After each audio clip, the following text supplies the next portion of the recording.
जी, अस्सलाम वालेकुम मेरे दोस्तों, उम्मीद है आप सब लोग खैरियत से होंगे। वेलकम करता हूं आपको अपने आज के नए व्लॉग में। और जैसा कि आप सब लोगों को पता है कि मैं पुर्तगाल के हवाले से तमाम तर इन्फॉर्मेशन आपको देता रहता हूं। और आज बात करूंगा दो टॉपिक पे। पहला टॉपिक मेरा जो है, जैसा कि आप सब लोगों को पता है कि पुर्तगाल को शेंजन जोन से निकाला जा रहा है, सस्पेंड किया जा रहा है टेम्परेरी।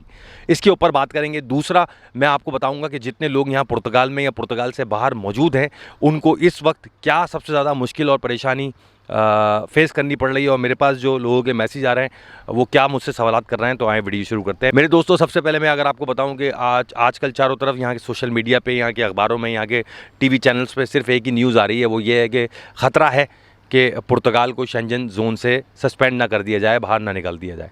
उसके हवाले से अगर आप मुझसे सच पूछेंगे तो पुर्तगाल आने के बाद मुझे कहीं से भी नहीं लगता कि ये पुर्तगाल जो है वो शेंजन का मेंबर है, इनका पार्ट है।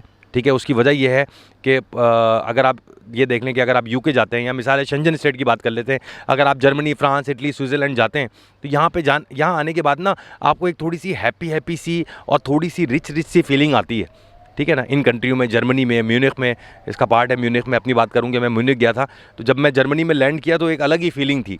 ठीक है, जैसे यूके हम जाते हैं तो एक अलग ही फीलिंग आती है। उसी तरीके से अगर आप पुर्तगाल आएंगे, यहाँ पर लिस्बन अगर आप उतर के बाहर निकलेंगे तो आपको आपकी जो फीलिंग है ना वो थोड़ी सी डगमगाएगी। और यहाँ लोगों की हालत देखने के बाद, या मारुति मुनस का चक्कर लगाने के बाद, या वो बंगाली गली जो हमारी है बड़ी फेमस, जहाँ हमारी दुकानें हैं, वो घूमने के बाद आपको बहुत ज़्यादा मायूसी होगी और आपको लगेगा कि यार मैं कहाँ आ गया। खैर, हम लोग यहाँ आते सिर्फ पेपरों के लिए कि शॉर्ट टर्म में हमें पासपोर्ट मिल जाएगा। इटली, जर्मनी, फ्रांस में और बाकी जितने शेंजन जोन हैं, यहाँ पे पूरी ज़िंदगियाँ निकाल देती है। यूके तो देता ही नहीं, आपको तो इस बात का अंदाज़ा है। ये जो यहाँ जितने सियासतदान हैं या जितने ऑफिशियल लेवल पे यहाँ लोग हैं, वो ये किसी सूरत नहीं चाहेंगे ये यहाँ शेंजन जोन से अलग हो, क्योंकि इनके दिमाग में अच्छी तरीके से ये बात बसी हुई है कि अगर तो ये शेंजन जोन से हटता है तो इस कंट्री का बहुत बुरा हाल हो जाएगा। उसकी वजह ये है, माना ये बहुत खूबसूरत कंट्री है, सब कुछ यहाँ बहुत अच्छा है, अमन है, पीस है, सुकून है, ज़िंदगी बहुत अच्छी है, बट यहाँ पे नौकरी के और बिज़नेस के वसाइल उस हद तक नहीं हैं, और ये उस हद तक तरक्की याफ्ता मुल्कों में नहीं है जिस तरह के बाकी के ये शेंजन जोन की कंट्री हैं, जैसे जर्मनी हो गया। तो इनको पता है कि जैसे ही इन्होंने शेंजन जोन से हटना है, नॉन पेमेंट की वजह से, पेनल्टी ना देने की वजह से, तो ये सारे इमिग्रेंट्स यहाँ से भाग जाने हैं। ये बात इनको अच्छी तरह पता है। तो ये किसी सूरत ये काम नहीं होने देंगे, क्योंकि इनको ये भी पता है ये चल ही नहीं लोगों की वजह से रहा है। अब आप मिसाल ले लें कि जैसे कि 4 लाख एप्लीकेशन जो थी वो पेंडिंग थी। ठीक है, इन्होंने क्या दिमाग इस्तेमाल किया, इन्होंने देखा कि 4 लाख लोग जो हैं वो फंसे हुए हैं, उनको हमने रेजिडेंस कार्ड देना है। हालांकि अमला आयमा पे इनका है नहीं, अस्पतालों में अमला इन्होंने बढ़ाया नहीं है। इमिग्रेंट्स को सपोर्ट तो ये कर रहे हैं, बुला भी रहे हैं, उनसे पैसे भी ले रहे हैं, डॉक्टर्स बढ़ा नहीं रहे, स्कूल में टीचर्स लिस्बन में बढ़ा नहीं रहे। ठीक है, उसी हवाले से जो सरकारी इदारों में जो इनका स्टाफ है वो उतने का उतना ही है। इन्होंने अभी सैफ में जो है वो सैफ थोड़ा सा एक्सटेंड किया था, उसको आयमा पे कन्वर्ट करके कि ये हमने ट्रेंड लोग रख रहे हैं, यूं काम होगा। उसने भी सर पकड़ लिया, वो बोल रहा है भाई हम सैफ को वापस कर रहे हैं, हमारे बस की बात नहीं है, बहुत चीज़ें मुश्किल हैं, बहुत ज़्यादा लंबी लाइन है। ठीक है, और वो मज़ीद लाइन जो है वो लंबी हो गई, 4 लाख लोगों पे चली गई है, ये बात का भी आपको अच्छी तरह अंदाज़ा है। तो इन्होंने क्या दिमाग इस्तेमाल किया, इन्होंने दिमाग इस्तेमाल किया, ये जो 4 लाख एप्लीकेशन थी इसमें काफ़ी हद तक लोगों को इन्होंने ईमेल मार दी।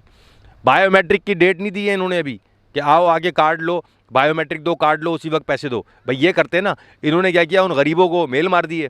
ठीक है, अब वो गरीब जो हैं बेचारे, उन लोगों के पास काम भी नहीं है यहाँ पे, ज़्यादातर लोगों के पास। अब वो लगे हुए हैं कि मुर्ता भाई, किसी को 370 का चालान भेज दिया, किसी को 350 का भेजा हुआ है, किसी को 390 का भेजा हुआ है। अब वो सब परेशान हुए हैं, मुर्ता भाई ये पैसे हमने भरने हैं ताकि हमारा फिर हम उठाएंगे बायोमेट्रिक की डेट।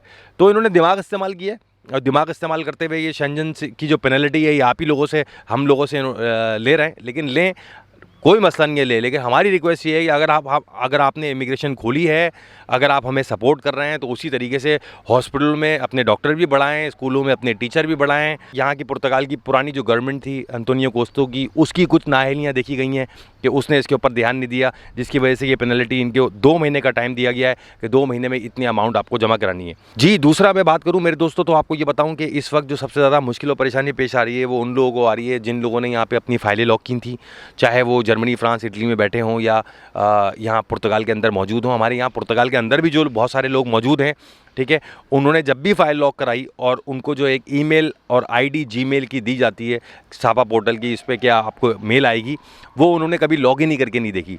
अब जब उन्होंने लॉगिन करके नहीं देखी, एक एक 1.5 साल हो गए उन लोगों को, तो होता नॉर्मली ये है कि जीमेल हो गया, याहू हो गया, या ये हॉटमेल हो गया, जिन जिन लोगों ने ये ईमेलें डाली हुई थी, तो उससे ये होता है कि एक टाइम मुद्दत होती है। अगर ये जीमेल या इंटरनेट की आईडीज़ जो हैं, ईमेल की आईडीज़ अगर आप अपने पास लॉगिन नहीं करते हो मोबाइल में, तो ये आपका पुराना डाटा सारा रिमूव कर देती हैं और आईडी बंद कर देती हैं।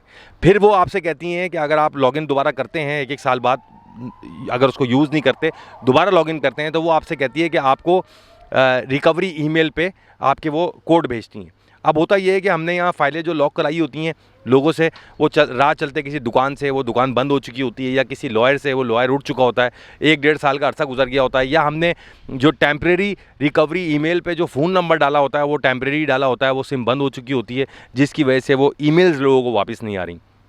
उन तमाम भाइयों को, क्योंकि मेरे पास मोबाइल में बहुत बड़ी लोगों के सवालात की एक बौछार थी, जिसमें वो बोल रहे थे कि मुर्तज़ा भाई हमारी ईमेल जो है वो नहीं खुल रही है, ये वही सापा की ईमेल थी जिसमें हमें सापा की तरफ से ईमेल आनी थी, तो उसके लिए क्या करें। तो उसके लिए मैं आप लोगों को ये बताता हूँ मेरे दोस्तों, जितने कोई लोग आप लोग लिस्बन में मौजूद हैं, आप लोग कोशिश करके वहाँ कनई ऑफ़िस चला जाएँ, वहाँ पे ये अपना मसला बताएं। यकीनन ये इमिग्रेंट्स की हेल्प का इदारा है कनई ऑफ़िस, और ये फ्री ऑफ कॉस्ट आपकी ज़रूर मदद करेंगे। दूसरा, मैं वो जितने भी नए लोग आ रहे हैं, मैं उनको ये बात बताना चाहता हूँ कि अगर जब भी आप अपने सापा पोर्टल पे फ़ाइल लॉक करवाते हैं, तो कोशिश करें कि अपने जीमेल को अपने मोबाइल में लॉग इन ही रख लें।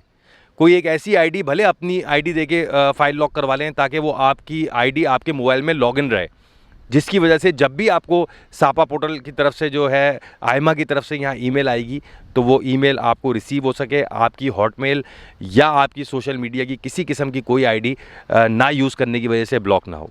ठीक है मेरे दोस्तों, बस ये 2 चीज़ें आप लोगों को बताने आया था। इंशाल्लाह फिर आपसे बात होगी। अपना बहुत ख्याल रखें। इंशाल्लाह अगली वीडियो में मिलते हैं।